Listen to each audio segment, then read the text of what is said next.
as far as news goes, before I get into a couple technical moves, this is something we bought in the trading room today. I'm not sure this is over. I have to do more fundamental work on it. For those that do fundamental work, look at the bank loans that they just took out. The bank loans are larger than the market cap of the company. So that alone, if you're paying off all this debt and you're restructuring the debt, that alone could make the company go up more. So there's more to it. We didn't close over that 200 yet again.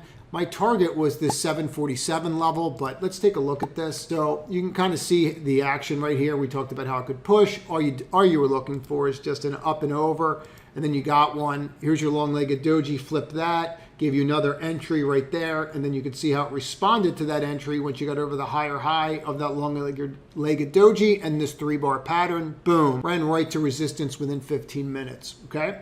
Decided that wasn't going to be resistance anymore and made it support. So this is now support, 747. So if this trades back down to there tonight, to this level, and you're interested in taking a position, that's where I would look at taking one. This could very well run again tomorrow. If I was them and I was going through bankruptcy and my stock was up and I have all this money now, this $1.5 billion loan plus the other money I got from Citigroup, I might consider even doing a secondary here. So there is that concern. And quite frankly, people would buy the stock. They did a secondary at like 5 right now, 6. So you have that outstanding as an issue, but they could absolutely buy the stock. So just keep that in mind. So if you like this clip, click on the left to watch another one, or if you want to see the entire video, click on the right.